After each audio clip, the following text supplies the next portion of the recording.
السلام علیکم دوستو، حجاز کا قافلہ سیریز میں خوش آمدید۔ آپ سے درخواست ہے کہ میرا چینل سچائی نیٹ ورک سبسکرائب کر لیں اور اس سیریز کی پچھلی اقساط ضرور دیکھیں۔ کسکر کے میدان میں مسلمانوں نے آتش پرستوں کو زبردست شکست دی جس نے فارسیوں کی کمر توڑ ڈالی۔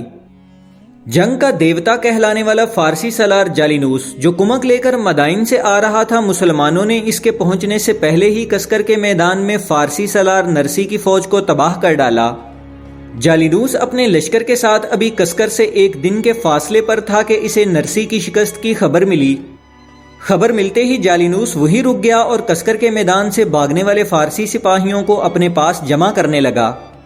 حضرت ابو عبید اور مثنہ بن حارثہ کو بھی خبر ملی کہ ایرانی لشکر یہاں سے ایک دن کے فاصلے پر ہے اور اس کا سالار جالینوس ہے جسے فارسی جنگ کا دیوتا کہتے اور ناقابل شکست سمجھتے ہیں۔ حضرت ابو عبید فوری طور پر جالینوس کی طرف پیش قدمی کرنا چاہتے تھے، اس لیے انہوں نے مشورے کے لیے سالاروں کا اجلاس طلب کیا۔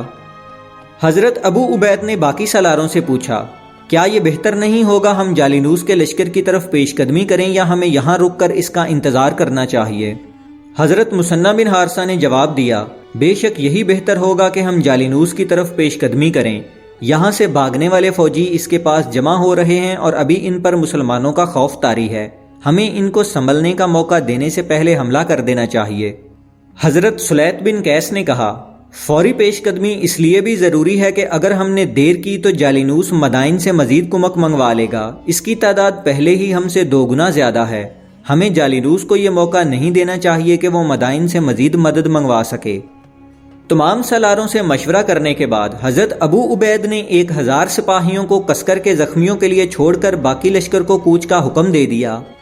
دوسری جانب جالینوس نے بار سما کے مقام پر پہنچ کر اپنے لشکر کو پڑاؤ ڈالنے کا حکم دیا اور جالینوس کا محل نما خیمہ نصب کر دیا گیا۔ کسکر کے میدان سے بھاگ کر آنے والے ایرانی سپاہی اپنی شکست کی خفت کو مٹانے کے لیے مسلمانوں کی بہادری کے ایسے فرضی قصے سنا رہے تھے جیسے مسلمان انسان نہیں بلکہ کوئی دوسری دنیا کی مخلوق ہوں۔ حضرت ابو عبید نے کسکر کے میدان سے جالینوس کی طرف روانہ ہونے والے مجاہدین اسلام سے خطاب کیا، غازیان اسلام، تم دین حق کے لیے گھروں سے نکلے ہو اور راہ حق میں جہاد کے لیے اپنے وطن سے ہزاروں میل دور جانیں قربان کر رہے ہو، اس کا اجر تمہیں صرف اللہ ہی دے سکتا ہے۔ اللہ کا اجر دیکھو اور منکرین کی لاشیں دیکھو، وہ تعداد میں تم سے 3 گنا زیادہ تھے مگر اللہ نے تمہیں ان پر فتح و نصرت عطا کی۔ یہ تمہارا وہ انعام ہے جو تمہیں دنیا میں ملا ہے، اور جو انعام آخرت میں ملے گا وہ بے حساب ہوگا۔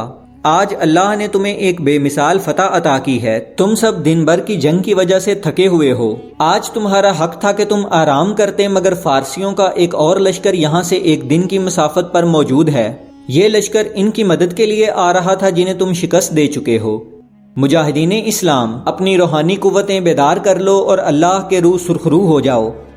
حضرت ابو عبید کی تقریر نے تھکے ہوئے مجاہدین میں نئی روح پھونک دی اور وہ جنگ کے لیے تیار ہو گئے۔ دوسری طرف جالینوس بھی اپنی فوج سے مخاطب تھا، فارس کے بیٹو، عرب کے ان بھوکے ننگے بدوؤں سے مت ڈرو، یہ صحرا سے اٹھ کر آنے والے کل تک ہمارے غلام تھے اور غلام بھی ایسے جن کو ہم نے کبھی توجہ ہی نہ دی تھی۔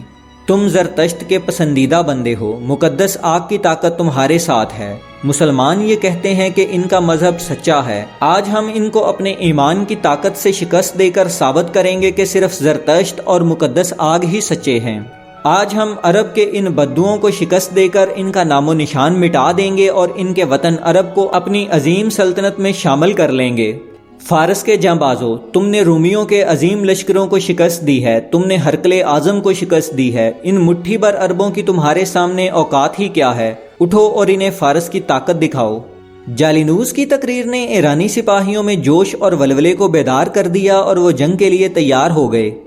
مسلمانوں کا لشکر کسکر سے نکل چکا تھا اور ان کی تعداد تقریباً 9000 تھی۔ مجاہدین کے جسم تھکن سے چور تھے، ایک رات پہلے انہوں نے شب خون کی وجہ سے بیدار ہو کر گزاری تھی جبکہ اگلے دن بہت گمسان کی جنگ لڑی تھی، اور اس جنگ کے فوری بعد انہیں اگلی منزل کی طرف پیش قدمی کا حکم مل گیا۔ مگر مجاہدین اسلام کی اصل طاقت ان کا مضبوط ایمان تھا جس کے سہارے وہ اگلے محاذ کی طرف رواں دواں تھے۔ جالینوس نے رات بھر مسلمانوں کے شب خون کے ڈر کی وجہ سے اپنے دستوں کو بیدار رکھا۔ اس کے علاوہ اس نے پڑاؤ سے کچھ دور ایسی جگہ پر جہاں مٹی کے ٹیلے تھے وہاں اپنے سپاہی تعینات کر کے مسلمانوں کے لیے گات لگا دی، لیکن مسلمان رات کو وہاں نہ پہنچ سکے۔ آج مسلمانوں کی رفتار اس قدر تیز نہ تھی کیونکہ وہ بہت زیادہ تھکے ہوئے تھے۔ حضرت ابو عبید کے ساتھ مثنہ بن حارثہ اور سلیت بن قیس جیسے منجے ہوئے سالار تھے۔ حضرت مثنہ بن حارثہ نے ایک لمبا عرصہ حضرت خالد بن ولید رضی اللہ عنہ کے ساتھ میدان جنگ میں گزارا تھا۔ ان کے مشورے حضرت ابو عبید کے لیے بہت اہم اور کارآمد ہوتے تھے۔ بارِ سما میں جالینوس کے لشکر کی طرف پیش قدمی کرتے ہوئے مسلمانوں کی ترتیب ایک لمبے کالم کی صورت میں تھی، مگر جیسے ہی مسلمان بارِ سما کے قریب پہنچے تو مسلمانوں نے اپنے لشکر کو جنگی ترتیب میں پھیلا دیا۔ اب اسلامی لشکر لمبائی میں تقریباً 1 میل تک پھیل کر آگے بڑھ رہا تھا۔ فارسی لشکر کے پڑاؤ سے کچھ فاصلے پر جالینوس کے 200 سوار گات لگائے ہوئے تھے۔ اسلامی لشکر کے جنگی ترتیب میں ہونے کی وجہ سے وہ مسلمانوں کو کوئی نقصان نہ پہنچا سکے بلکہ خود ہی مجاہدین کے گھیرے میں آ گئے۔ مسلمان جب جالینوس کے لشکر کے سامنے پہنچے تو سورج طلوع ہو چکا تھا اور جالینوس کی فوج بھی جنگی ترتیب میں آ چکی تھی۔ جالینوس کا خیال تھا کہ مسلمان کل کی جنگ اور پھر رات بھر کے سفر کی وجہ سے تھکے ہوئے ہوں گے، جبکہ فارسی لشکر بالکل تازہ دم تھا۔ اسی لیے جالینوس نے اسلامی لشکر کے پہنچتے ہی فوراً مسلمانوں کے قلب پر حملہ کر دیا۔ حضرت ابو عبید نے 3 دفعہ اللہ اکبر کا نعرہ بلند کیا اور مسلمانوں اور فارسیوں میں ایک زبردست جنگ شروع ہو گئی۔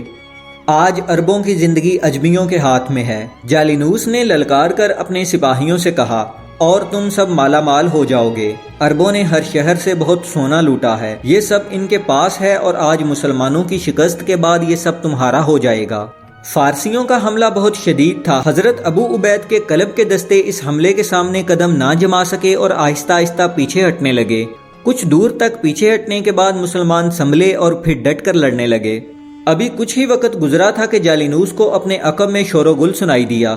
اس نے پیچھے مڑ کر دیکھا تو اس کے اوسان خطا ہو گئے۔ اس کے عقب کے دستوں پر دائیں اور بائیں طرف سے حملہ ہو چکا تھا۔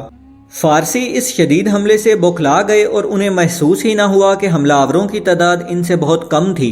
فارسی سپاہیوں نے مسلمانوں کی دہشت کے متعلق بہت سی کہانیاں سن رکھی تھیں کہ مسلمان وحشی اور خونخوار ہیں اور وہ اپنی جانوں کی پرواہ بھی نہیں کرتے۔ کئی تاریخ نویسوں نے لکھا ہے کہ عقب پر ہونے والے اس اچانک اور شدید حملے سے صرف فارسی فوجی ہی نہیں بلکہ جالینوس خود بھی بوکھلا چکا تھا۔